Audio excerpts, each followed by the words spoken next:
നമസ്കാരം. Media one call സെന്ററിലേക്ക് എല്ലാ പ്രിയപ്പെട്ട പ്രേക്ഷകർക്കും സ്വാഗതം.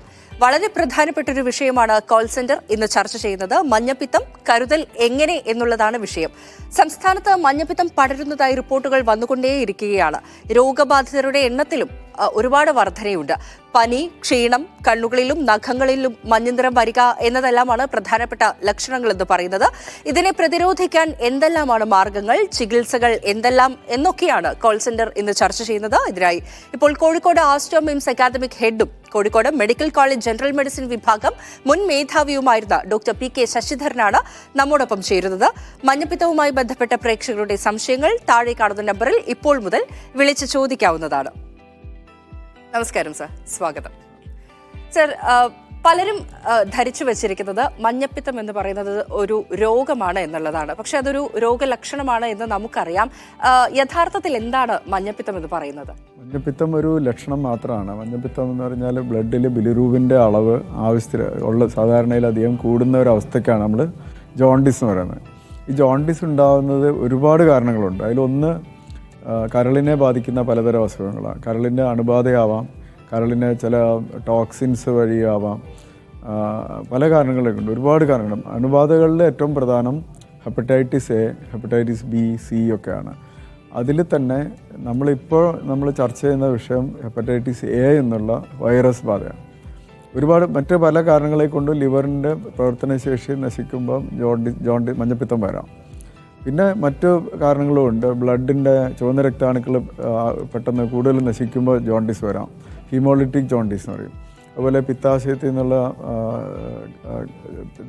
പിത്തദ്രാവകം ഒഴുകുന്ന ട്യൂബുകൾ ബ്ലോക്കായാൽ ജോണ്ടിസ് വരാം. ഒബ്സ്ട്രക്റ്റീവ് ജോണ്ടിസ് പറയും. അതൊന്നുമല്ല നമ്മുടെ വിഷയം. ഇപ്പം കണ്ണിൽ മഞ്ഞനിറം കാണുന്നതിൽ നമ്മളിപ്പം ചർച്ച ചെയ്യുന്ന വിഷയം ഹെപ്പറ്റൈറ്റിസ് എ എന്ന് പറയുന്ന വൈറസ് ബാധയെ പറ്റിയാണ് നമ്മൾ ചർച്ച ചെയ്യുന്നത്. അതെ, സാർ പറഞ്ഞതുപോലെ തന്നെ ഹെപ്പറ്റൈറ്റിസ് എ എന്നുള്ളതാണ് നമ്മുടെ ഇന്നത്തെ പ്രധാനപ്പെട്ട വിഷയമെന്ന് പറയുന്നത്. അപ്പം നമുക്കറിയാം, ഈ നമ്മൾ ആമുഖത്തിൽ സൂചിപ്പിച്ചതുപോലെ കേരളത്തിൽ ഒരുപാട് കേസുകൾ ഈ അടുത്തായിട്ട് റിപ്പോർട്ട് ചെയ്യുന്നുണ്ട്. അപ്പം ഈ ഒരു മഴക്കാലം എന്നുള്ളത് ഹെപ്പറ്റൈറ്റിസ് എക്ക് വ്യാപിക്കാനുള്ളൊരു സിറ്റുവേഷൻ നൽകുന്ന ഒന്നാണോ?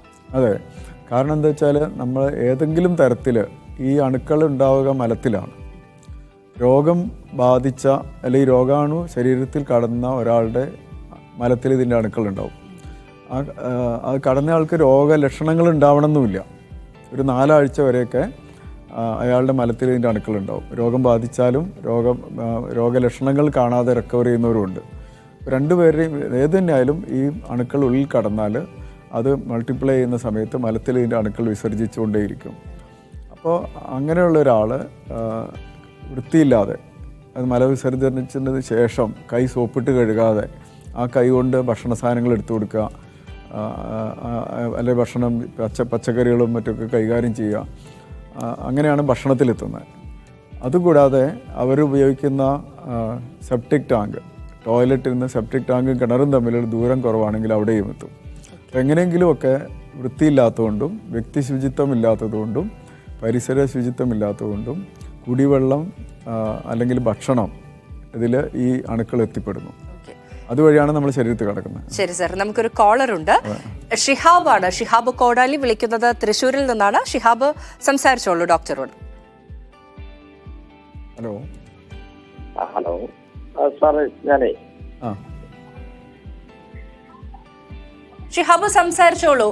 ടിവിയിൽ ശ്രദ്ധിക്കാതെ. ഷിഹാബ്, എന്താണ് ചോദ്യം എന്നുള്ളത് ചോദിച്ചാൽ നമുക്ക് ക്ലിയർ ആയിട്ട്.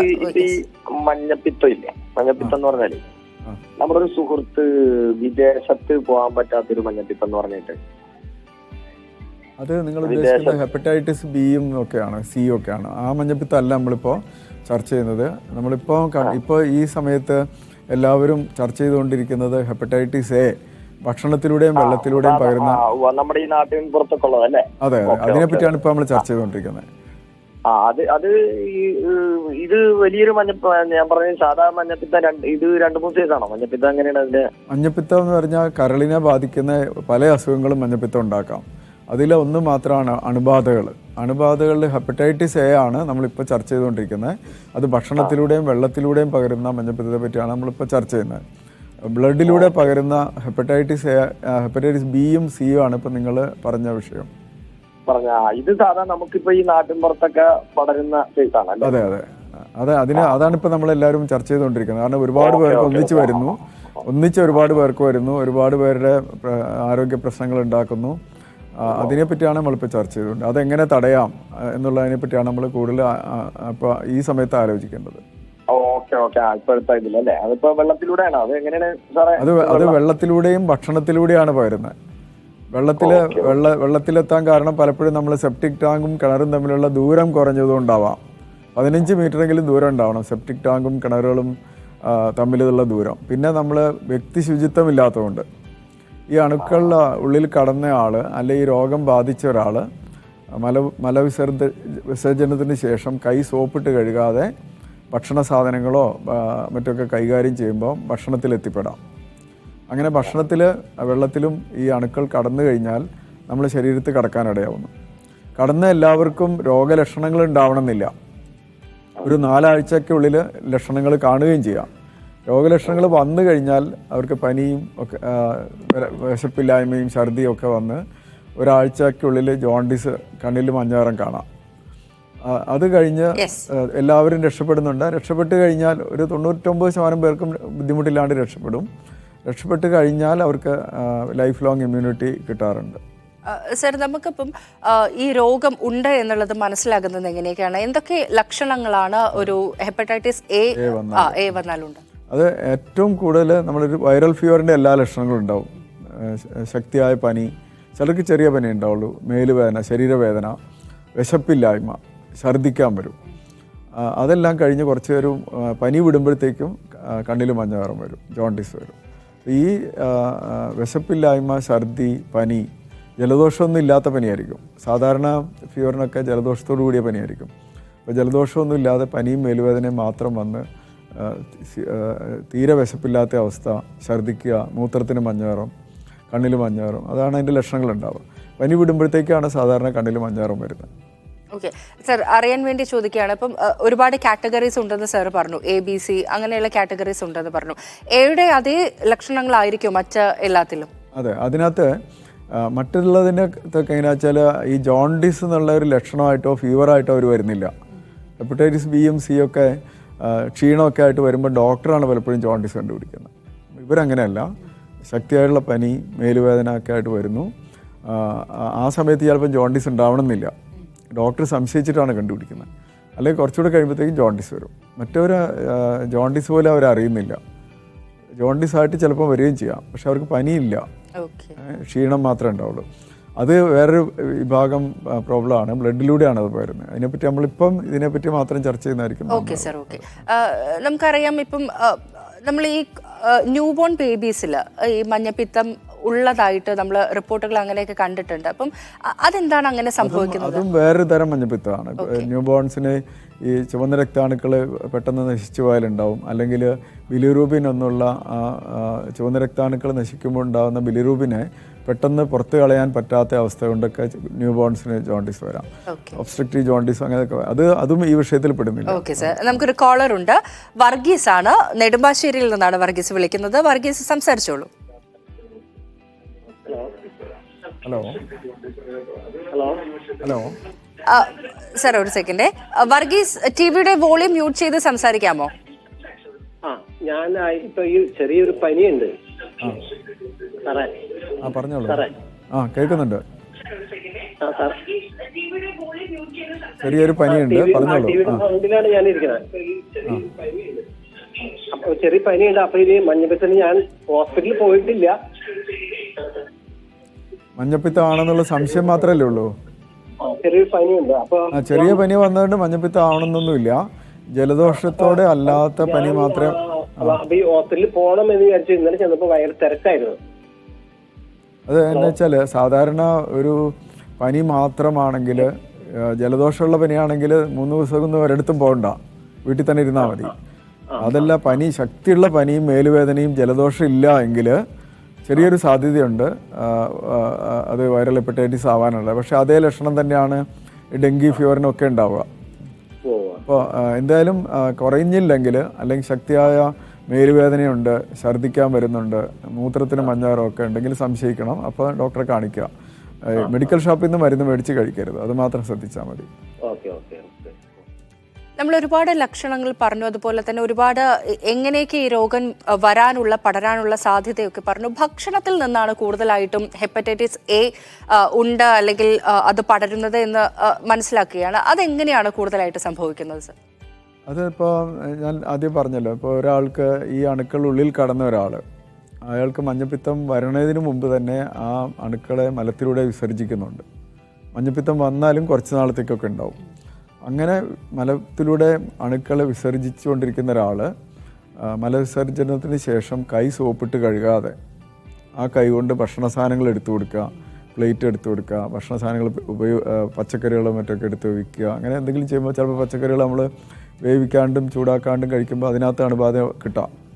വെള്ളത്തിലെത്തുന്നത് ഞാൻ പറഞ്ഞല്ലോ, വെള്ളത്തിൽ മിക്കവാറും എത്തുന്നത് സെപ്റ്റിക് ടാങ്കും കിണറും തമ്മിലുള്ള ദൂരം വ്യത്യാസം അറിയും. പിന്നെ അല്ലെങ്കിൽ ഓപ്പൺ ഡിഫിക്കേഷൻ, പൊതുവായ പൊതുസ്ഥലത്ത് മലവിസർജനം നടത്തുന്നതുകൊണ്ട് അതും വെള്ളത്തിലെത്താം. എങ്ങനെയായാലും വ്യക്തി ശുചിത്വവും പരിസര ശുചിത്വവും ഇല്ലാതാവുമ്പോഴാണ് ഈ അണുക്കൾ വെള്ളത്തിലും ഭക്ഷണത്തിലും എത്തുന്നത്. അപ്പോൾ അതിനുള്ള വഴികളാണ് നമ്മൾ എത്തിക്കേണ്ടത്. അപ്പോൾ വെള്ളം ശുദ്ധമായ വെള്ളം, കുടിവെള്ളം ലഭ്യമാക്കുക, വ്യക്തി ശുചിത്വം നടപ്പാക്കാൻ വേണ്ട സാഹചര്യങ്ങൾ ഒരുക്കുക, അവരെ അവബോധം ഉണ്ടാക്കണം, അവരെ പ്രാവർത്തികമാക്കണം.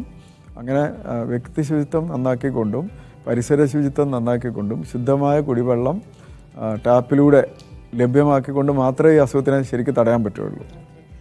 ഈ ഹെപ്പറ്റൈറ്റിസ് എ നമുക്ക് ബാധിച്ചു കഴിഞ്ഞാൽ അത് ഒരു സിവിയർ ആകുന്ന സിറ്റുവേഷൻ ഉണ്ടാകുമോ? അതെ, അതുണ്ട്. അതെന്ന് വെച്ചാൽ സാധാരണഗതിയിൽ പ്രത്യേകിച്ച് ആരോഗ്യ പ്രശ്നമൊന്നുമില്ലാത്ത നല്ല ആരോഗ്യമുള്ള ഒരാളുടെ ശരീരത്തിൽ കടന്നാൽ ചിലപ്പോൾ ലക്ഷണം പോലും ഉണ്ടാവണമെന്നില്ല.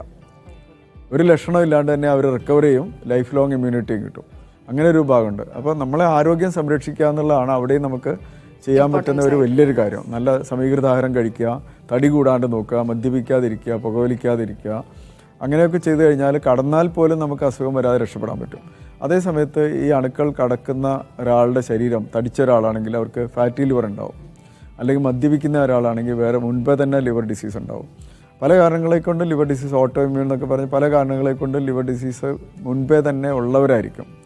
അങ്ങനെയുള്ളവർ ഒരാളുടെ ശരീരത്തിൽ ഇത് കടന്നു കഴിഞ്ഞാൽ രോഗം മൂർച്ഛിക്കും, സിവിയറായിട്ട് വരാം. എല്ലാവർക്കും ഉണ്ടാവുന്നില്ല. ഓക്കെ, അത് മറ്റെന്തെങ്കിലും കൂടുതൽ വേറെ ഏതെങ്കിലും രോഗത്തിലേക്കൊക്കെ മാറാനുള്ള സാധ്യത?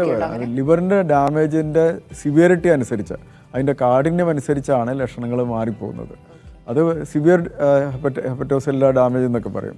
അത് വന്നു കഴിഞ്ഞാൽ ബോധക്ഷയം വരെ ഉണ്ടാവാം. അത് പക്ഷെ അത് ഉണ്ടാവുന്നത് വളരെ അപൂർവമാണ്. അത് വരാതിരിക്കാനും നമ്മൾ ആരോഗ്യ സംരക്ഷണം വളരെ പ്രാധാന്യം അർഹിക്കുന്നുണ്ട്. നമുക്കറിയാം, മഴക്കാലമാണ് നമ്മൾ പറഞ്ഞു, ഈ സമയത്താണ് കൂടുതലും ഈ ഹെപ്പറ്റൈറ്റിസ് എ പടരുന്നത്. അപ്പം എന്തായിരിക്കും കേരളത്തിൽ അങ്ങനെ ഒരു കൂടുതലായിട്ട് രോഗികളെ കാണാനുള്ളൊരു സിറ്റുവേഷൻ? ഇപ്പം കഴിഞ്ഞ ദിവസങ്ങളിലേക്കാണെങ്കിൽ നമ്മൾ ഏറ്റവും കൂടുതൽ കേസസ് ഒക്കെ മലപ്പുറം ജില്ലയിലൊക്കെ റിപ്പോർട്ട് ചെയ്ത് ഉള്ളതായിട്ട് കണക്കുകളൊക്കെ നമ്മളെ കയ്യിലുണ്ട്. അപ്പം എന്തായിരിക്കും ആ ഒരു സിറ്റുവേഷൻ? ശരിക്കും പറഞ്ഞാൽ ഹെപ്പറ്റൈറ്റിസ് എ ഒരു സാമൂഹ്യ വിഷയമാണ്. എന്ന് വെച്ചാൽ ഇത് ഇപ്പം വിദേശ രാജ്യങ്ങളിൽ എടുത്തു കഴിഞ്ഞാൽ, അമേരിക്കയിലും ഇംഗ്ലണ്ടിലും മറ്റേ യൂറോപ്പിലൊക്കെ എടുത്തു കഴിഞ്ഞാൽ 0.2 മുതൽ മാക്സിമം 100,000 ഒരാൾക്ക് വരെയാണ് മഞ്ഞപ്പിത്തം ഉണ്ടാവാറുള്ളത്. അവർ തന്നെ ഇന്ത്യ, പാകിസ്ഥാൻ, മെക്സിക്കോ, ബംഗ്ലാദേശ് എന്ന രാജ്യങ്ങളിൽ നിന്ന് കൊണ്ടുവരുന്നതാണ്, അവിടുത്തെ അല്ല.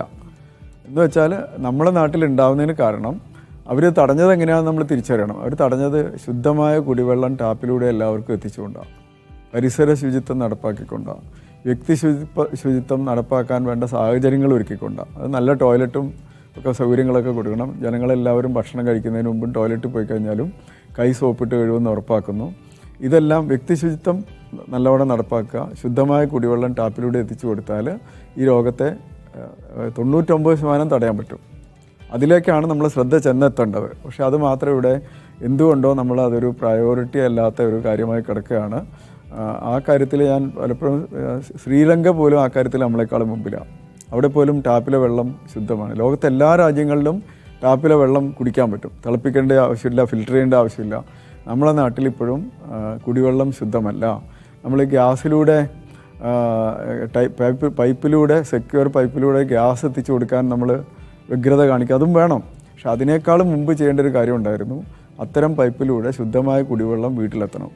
ലോകത്തെല്ലാ രാജ്യങ്ങളിലും കുടിവെള്ളം ടാപ്പിൽ കിട്ടുന്ന വെള്ളം അങ്ങനെ തന്നെ കുടിക്കാൻ പറ്റും. അങ്ങനെ ഒരു സാഹചര്യം ഉണ്ടാക്കിക്കൊണ്ട് ജനങ്ങൾ വ്യക്തി ശുചിത്വത്തിൽ ശ്രദ്ധിച്ചുകൊണ്ട് മാത്രമേ ഈ രോഗത്തിനെ നമുക്ക് ശാശ്വതമായി തടയാൻ പറ്റുള്ളൂ. തീർച്ചയായും ഇപ്പം കേരളത്തിലെ സംബന്ധിച്ച് എല്ലാ ആളുകളും കിണറിലെ വെള്ളം കേരളത്തിലെ മാത്രം വിഷയമല്ല, ഇന്ത്യ മുഴുവനുള്ള വിഷയമാണ്. കേരളം തമ്മിൽ ഭേദമായിട്ടുള്ള അവസ്ഥയാണെന്ന് പറയുന്നത്. ഓക്കെ, നമ്മളെ സംബന്ധിച്ച് കൂടുതലും കിണറിന് വെള്ളം നേരിട്ട് കുടിക്കുന്ന ഒരു ഒരിക്കലും കുടിക്കരുത്. ഒരിക്കലും വെള്ളം തിളപ്പിക്കാണ്ട് കുടിക്കരുത്. അല്ലെങ്കിൽ വില കൂടിയ ഫിൽറ്റർ വാങ്ങിച്ചു വെച്ചിട്ട് കുടിക്കണം. കുപ്പിവെള്ളം ഒരിക്കലും ഒരു പരിഹാരമല്ല. കുപ്പിവെള്ളം മേടിച്ച് കുടിക്കുന്ന ഒരിക്കലും ഒരു കുടിവെള്ളമായിട്ട് നമ്മൾ കാണാൻ പാടില്ല. അതൊക്കെ ഗതികേട് കൊണ്ട് കുടിക്കുന്നതായിരിക്കണം. ശരിക്കും ടാപ്പിലുള്ള വെള്ളം കുടിക്കാൻ പറ്റണം ഒന്നാമത്തത്. അല്ലെങ്കിൽ വെള്ളം തിളപ്പിച്ചാറ്റി കുടിക്കണം. തിളപ്പിക്കുമ്പോൾ ഓക്സിജൻ പോകും എന്ന് പറഞ്ഞ് തെറ്റിദ്ധരിപ്പിക്കുന്ന പ്രകൃതി ചികിത്സക്കാരൊക്കെ അവഗണിച്ചിട്ട് വെള്ളം തിളപ്പിച്ചേ കുടിക്കുള്ളൂ എന്ന് തീരുമാനിക്കണം. അടുത്ത കാലത്ത് തന്നെ ഒരു കിണറിൽ നിന്ന് വെള്ളം തിളപ്പിക്കാണ്ട് മഞ്ഞപ്പിത്തം വന്നൊരു രോഗിയെ ഞാൻ കണ്ടിരുന്നു. തിളപ്പിച്ചാറ്റിയിട്ടേ കുടിക്കാവുള്ളൂ. ഓക്സിജനെ പറ്റിയൊന്നും അറിയണ്ട. പിന്നെ ഫിൽറ്റർ മേടിച്ച് വെക്കാം. ഇതിൽ ഇങ്ങനെ അല്ലാണ്ട് ശുദ്ധമായ കുടിവെള്ളം അല്ലാണ്ട് നമ്മളെ വയറ്റിലെത്താൻ പാടില്ല. അതാണ് ഒന്നാമത്തെ വിഷയം. സാറിലേക്ക് വരാം. നമുക്കൊരു കോളർ ഉണ്ട്. അബൂബക്കർ ഖത്തറിൽ നിന്നാണ് അബൂബക്കർ വിളിക്കുന്നത്. അബൂബക്കർ സംസാരിച്ചോളൂ, എന്താണ് സംശയം? സാർ, ഞങ്ങളെ കഴിഞ്ഞ മാസം ഇതേപോലെ ഒരാൾക്ക് മഞ്ഞപ്പിത്തം വന്ന് നമ്മളൊരു ചെറിയൊരു കുട്ടിയും കൂട്ടിയിട്ട് അവിടെ വീട്ടിൽ പോയ പിറ്റേന്നല്ല കുട്ടിക്ക് ലക്ഷണങ്ങൾ കാണാൻ തുടങ്ങി. നമ്മളൊരു ബന്ധു വീട്ടിൽ പോയതായിരുന്നു. അപ്പൊ അങ്ങനെ ഒരു സംഭവം ഉണ്ടായി അവിടെ.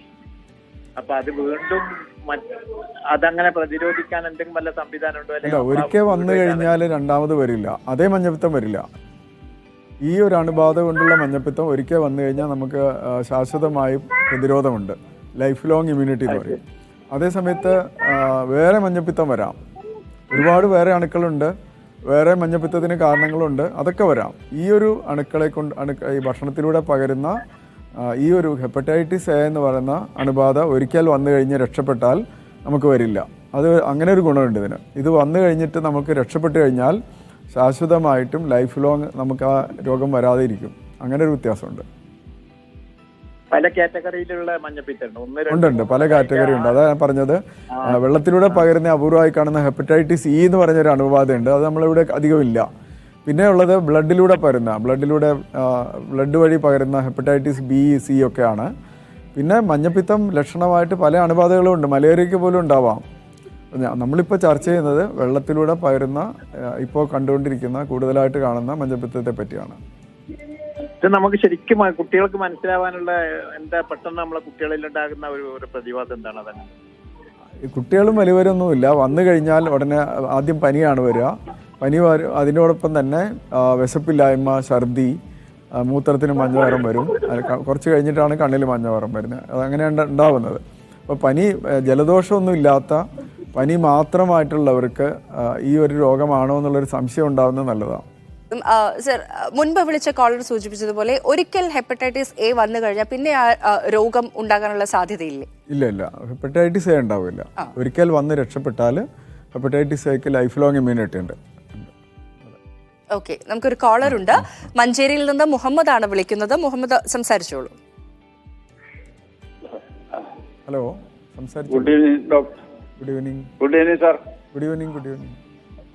പിന്നെ സാറേ, മഞ്ഞപ്പിത്തത്തിന്റെ എല്ലാം കേട്ടു, മനസ്സിലാക്കി.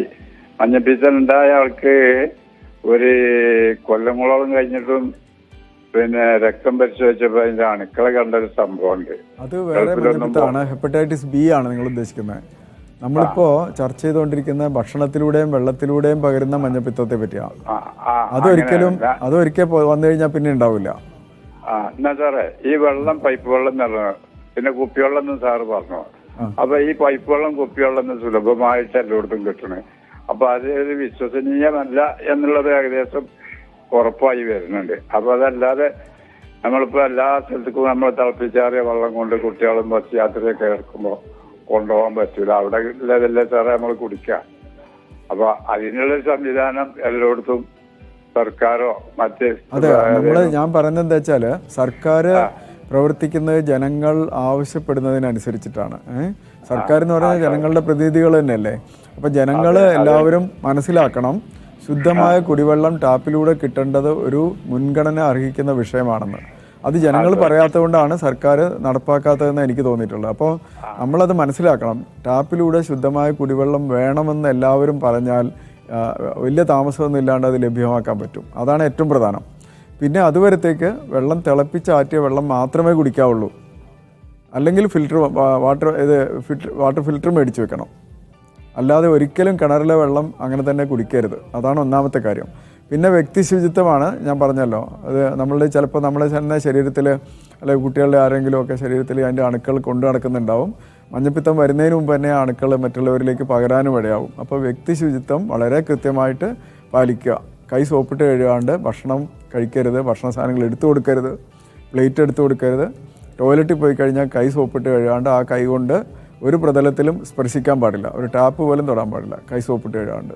അതൊക്കെ ചെയ്തു കഴിഞ്ഞാൽ നമുക്കൊരു പരിധി വരെ തടയാൻ പറ്റും. തൽക്കാലം നമ്മൾക്ക് ചെയ്യാൻ പറ്റുന്നത് അത് മാത്രമാണ്. പിന്നെ തടി കൂടാണ്ട് നോക്കുക, സ്വയം രക്ഷിക്കാൻ വേണ്ടി സമീകൃത ആഹാരം കഴിച്ചു എന്ന് ഉറപ്പ് വരുത്തുക. അനാവശ്യമായിട്ടുള്ള ഭക്ഷണവും ജങ്ക് ഫുഡും ഒക്കെ കഴിച്ച് തടി കൂടിയാലൊക്കെ ലിവർ കേടാവും. മറ്റ് കാരണങ്ങളെ കൊണ്ട് ലിവറിന് അസുഖം വരുന്നവർക്കാണ് ഈ അസുഖം മൂർച്ഛിക്കുന്നത്. യെസ് സർ, അവസാനമായിട്ട് ചോദിക്കാനുള്ളൊരു കാര്യം എന്ന് വെച്ചാൽ എങ്ങനെയാണ് ഹെപ്പറ്റൈറ്റിസ് എയുടെ ചികിത്സാ പരിശോധന, അതിനെക്കുറിച്ചുകൂടി? അത് ശരിക്കും പറഞ്ഞാൽ ഇതിൻ്റെ ഡയഗ്നോസ് ഒരു വിഷമമില്ല. ഈ അസുഖത്തെ കണ്ട് പരിചയമുള്ളൊരു ഡോക്ടർക്ക് ഒരു 5 മിനിറ്റ് കൊണ്ട് അത് സംശയിക്കാൻ പറ്റും. 5 മിനിറ്റ് പോലും വേണ്ട. പിന്നെ ബ്ലഡിൽ ഒരു ചെറിയ ടെസ്റ്റ് SGPT എന്ന് പറയുന്ന ലിവർ എൻസൈംസ് പറയും, അല്ലെങ്കിൽ യൂറിൻ ബൈൽ പിഗ്മെൻ്റ് ഒക്കെ നോക്കുന്നതോടെ നമ്മൾ ഡയഗ്നോസായി. അത് സംശയിക്കാൻ ഒരുപാട് കാര്യങ്ങളുണ്ട്. അപ്പോൾ ഒരു ഡോക്ടർ പ്രവൃത്തി പരിചയമാണ് അതിനകത്ത് ഏറ്റവും ഇമ്പോർട്ടൻറ്റ്, ടെസ്റ്റല്ല. പിന്നെ കൺഫേം ചെയ്യാൻ ഒരു ടെസ്റ്റും ഉണ്ട്. സംശയം വളരെ അപൂർവം, ചിലപ്പോൾ വേറെ കാരണങ്ങളുടെ മഞ്ഞപ്പിത്തമാണോ അതോ ഇത് ഒരു ചെറിയ സംശയം വരാം. ആ സമയത്ത് IgM ഹെപ്പറ്റൈറ്റിസ് എ എന്ന് പറഞ്ഞ ഒരു ടെസ്റ്റും ഉണ്ട്, ആൻറ്റിബോഡി ടെസ്റ്റും ഉണ്ട്. അത് പലപ്പോഴും ആവശ്യമില്ല. അങ്ങനെ ഡയഗ്നോസ് ഉണ്ടാക്കാൻ ഒരു വിഷമമേ ഇല്ല, ഒരു ബുദ്ധിമുട്ടുള്ള കാര്യമല്ല. അത് കഴിഞ്ഞാൽ പിന്നെ ചികിത്സ എന്ന് പറയുന്നത് കംപ്ലീറ്റ് റെസ്റ്റാണ്. ശരീരത്തിനും കംപ്ലീറ്റ് റെസ്റ്റ് വേണം, ബെഡ് റെസ്റ്റാണ്. എഴുന്നേറ്റ് നടക്കാൻ പറ്റുമെങ്കിൽ പോലും ലിവറിൻ്റെ ആ ഇൻഫ്ലമേഷൻ പോകുന്നത് വരത്തേക്ക് കംപ്ലീറ്റ് ബെഡ് റെസ്റ്റ് വേണം. പിന്നെ മിതമായിട്ടുള്ള ആഹാരമേ പാടുള്ളൂ. ഒരുപാട് ഹെവി ഫുഡൊന്നും കഴിക്കരുത്. വളരെ കുറച്ച് മാത്രം അന്നജം കഴിക്കുക, ഒരുപാട് വെജിറ്റബിൾസ് കഴിക്കുക, കുറേശ്ശെ ഫ്രൂട്ട്സ് കഴിക്കുക, ആവശ്യത്തിന് വെള്ളം കുടിക്കുക, പ്രോട്ടീൻ ഉള്ള ഭക്ഷണം വളരെ മിതമായിട്ട് കഴിക്കുക. അങ്ങനെയൊക്കെ ചെയ്യുമ്പോഴത്തേക്ക് ഒരു 99% പേരും ഒരാഴ്ച കൊണ്ട് അസുഖം മാറി രക്ഷപ്പെടും. അതെ, വരും. സർ, നമ്മൾ ഒരുപാട് പ്രതിരോധത്തിനെ കുറിച്ച് പറഞ്ഞു, എങ്ങനെയൊക്കെയാണ് വേണ്ടത്, ഈ തിളപ്പിച്ചാറിയ വെള്ളം കുടിക്കുക എന്നുള്ള കാര്യങ്ങളൊക്കെ നമ്മൾ ഓൾറെഡി സൂചിപ്പിച്ചു കഴിഞ്ഞു. കുറച്ചുകൂടെ വാസ്റ്റായിട്ട് പറയുകയാണെങ്കിൽ എങ്ങനെയായിരിക്കും ഇപ്പം ഹെപ്പറ്റൈറ്റിസ് എ വരാതിരിക്കാൻ നമ്മൾ എന്തൊക്കെ മാർഗങ്ങളാണ് സ്വീകരിക്കേണ്ടിയിരിക്കുന്നത്? ഞാൻ ഇതുവരെ പറയാത്തൊരു കാര്യം ഇനി പറയാം. വാക്സിൻ ഉണ്ട്. ഇപ്പോൾ പണ്ടൊക്കെ വാക്സിൻ എന്ന് പറഞ്ഞാൽ ആൻറ്റിബോഡി ഇമ്മ്യൂണോഗ്ലോബുലിൻ മാത്രമായിരുന്നു. ആ ഇമ്മ്യൂണോഗ്ലോബുലിൻ നമ്മളിപ്പോൾ ഒരു രോഗം ബാധിച്ചിട്ടുണ്ടെന്ന് സംശയിക്കുന്നു, പക്ഷേ ഒരു പരീക്ഷയൊക്കെ അല്ലെങ്കിൽ ഇൻ്റർവ്യൂ ഒക്കെ വരുന്നതുകൊണ്ട് രോഗം വരരുതെന്ന് നിർബന്ധമാണ് ആ ഇമ്മ്യൂണോഗ്ലോബുലിൻ കൊടുക്കുക, രോഗം മൂർച്ഛിക്കാതിരിക്കും. പക്ഷെ അതൊക്കെ ചിലവ് കൂടിയ ചികിത്സയാണ്. ഇതൊക്കെ വരാതിരിക്കലാണ് ഏറ്റവും പ്രധാനം. ഒറ്റ കൈയാണ് ഈ പറയുന്ന കാര്യങ്ങളൊക്കെ. ഇമ്മ്യൂണോഗ്ലോബുലിൻ വേണമെങ്കിൽ കൊടുക്കാം, എങ്ങനെ വെച്ചാൽ രോഗം മൂർച്ഛിക്കില്ല എന്ന് ഉറപ്പുവരുത്താൻ വേണ്ടി. അതൊക്കെ വിദേശത്തുള്ളവർ ഇന്ത്യയിലേക്ക് വരുമ്പോൾ പണ്ട് ഈ വാക്സിൻ കൊടുത്തിരുന്നു, ഇമ്മ്യൂണോഗ്ലോബുലിൻ കൊടുത്തിരുന്നു. ഇവിടെ വന്ന് തിരിച്ചു വരുന്നിടത്തേക്ക് അസുഖം വരാതിരിക്കാൻ വേണ്ടിയിട്ട്. വിദേശികളാണ് ഈ വാക്സിൻ കൂടുതൽ എടുക്കുന്നത്. നമ്മളെ രാജ്യത്ത് ഇന്ത്യ, പാകിസ്ഥാൻ, മെക്സിക്കോ, ബംഗ്ലാദേശ് തുടങ്ങിയ രാജ്യങ്ങളിലേക്ക് പോകുമ്പോൾ അവർ മഞ്ഞപ്പിത്തം കൊണ്ടുവരാതിരിക്കാൻ വേണ്ടി അവർ വാക്സിൻ എടുക്കുന്നത്. പക്ഷെ നമ്മുടെ നാട്ടിൽ ഇത്രയധികം ആൾക്കാർക്ക് വന്നുകൊണ്ടിരിക്കുമ്പോൾ വാക്സിനെ മാത്രം ആശ്രയിക്കുന്നത് തെറ്റാണ്. അതേസമയത്ത് ഒരു ഏരിയയിൽ ഒരുപാട് പേർക്ക് മഞ്ഞപ്പിത്തം വന്നുകൊണ്ടിരിക്കുകയാണെങ്കിൽ വരാതിരിക്കാൻ വേണ്ടി വേണേൽ വാക്സിൻ എടുക്കാം. വാക്സിൻ എടുത്താൽ തടയാൻ പറ്റും. ഇപ്പം വാക്സിനുണ്ട്, ലൈവ് അറ്റൻവേറ്റഡ് വാക്സിനുണ്ട്. അത് 10-20 വർഷം വരെ അതിൻ്റെ പ്രൊട്ടക്ഷൻ നിലനിൽക്കും. ജോണ്ടീസ് എന്നുള്ള രോഗം വരാണ്ട് തന്നെ അതിൻ്റെ ഇമ്മ്യൂണിറ്റി വരുത്താൻ പറ്റും. പക്ഷെ അതിനെപ്പറ്റി നമ്മൾ ചർച്ച ചെയ്യേണ്ടതും നടപ്പാക്കേണ്ടതും ഈ അടിസ്ഥാന സൗകര്യങ്ങൾ നടപ്പാക്കിയിട്ട് ആയിരിക്കണം എന്നുള്ളതാണ് എൻ്റെ ഒരു അഭിപ്രായ വ്യത്യാസം. സർക്കാരിന് ഉപദേശം കൊടുക്കുന്നവർ ഈ വാക്സിൻ കൊടുക്കുന്നതിനെ പറ്റി ശക്തമായിട്ട് പറയുന്നുണ്ട്. പക്ഷേ ഈ കുടിവെള്ളം ശുദ്ധമായി എത്തിക്കാതെ വിദേശ രാജ്യങ്ങളിലുള്ള മാതിരി രോഗത്തിൻ്റെ എണ്ണം കുറയ്ക്കാതെ വാക്സിനിൽ ശ്രദ്ധിക്കുന്നത് നമ്മൾ പണം അസ്ഥാനത്ത് ചിലവാക്കലായിരിക്കും. അതുകൊണ്ട് വാക്സിനിലല്ല നമ്മൾ പ്രയോറിറ്റി കൊടുക്കേണ്ടത്, ശുദ്ധമായ കുടിവെള്ളം എത്തിച്ചു കൊടുക്കുന്നതിലും പരിസര ശുചിത്വത്തിലും ടോയ്ലറ്റ് സൗകര്യങ്ങളും എല്ലാം അതിലായിരിക്കണം നമ്മൾ ശ്രദ്ധ ഇപ്പോൾ വേണ്ടത് ഇന്ത്യയിൽ. യെസ് സർ, വ്യക്തമാണ്. എന്തായാലും കൂടുതലും വ്യക്തി ശുചിത്വം, അതുപോലെ തന്നെ പരിസര ശുചിത്വം, വൃത്തിഹീനമായ സാഹചര്യങ്ങളിൽ ഭക്ഷണം പാകം ചെയ്യാതിരിക്കൽ, അങ്ങനെ നമുക്ക് ബേസിക് ആയിട്ട് ചെയ്യാൻ കഴിയുന്ന കാര്യങ്ങളിൽ നിന്ന് തന്നെയാണ് ഈ ഹെപ്പറ്റൈറ്റിസ് എ വരാതിരിക്കാൻ വേണ്ടിയിട്ട് നമ്മൾ ശ്രദ്ധിക്കേണ്ടത് എന്നാണ് പ്രേക്ഷകരോട് പറഞ്ഞേക്കാം. ഈ ശുദ്ധമായ കുടിവെള്ളം ടാപ്പിലൂടെ കൊടുക്കുന്നതുകൊണ്ട് നമുക്ക് ഹെപ്പറ്റൈറ്റിസ് എ മാത്രമല്ല തടയപ്പെടുന്നത്, ടൈഫോയിഡ്, കോളറ, ഡിസെൻട്രി, എത്ര രോഗങ്ങളാണ് നമ്മൾ തടയുന്നത് അറിയോ. അപ്പോൾ അതുകൊണ്ട് അതിൽ കൂടുതൽ ശ്രദ്ധ വേണം. എല്ലാത്തിനും വാക്സിൻ മാത്രം എന്നുള്ള ഒരു കാഴ്ചപ്പാട് അത്ര ഒരു പൊതുജനാരോഗ്യ കാഴ്ചപ്പാടിൽ നല്ലതല്ല. എന്തായാലും ഈ പറഞ്ഞ കാര്യങ്ങളൊക്കെ ഓർത്തുകൊണ്ട് വേണം മുന്നോട്ട് സഞ്ചരിക്കാൻ എന്നാണ് പ്രേക്ഷകരോട് പറയാനുള്ളത്. സർ, ഒരിക്കൽ കൂടി നന്ദി.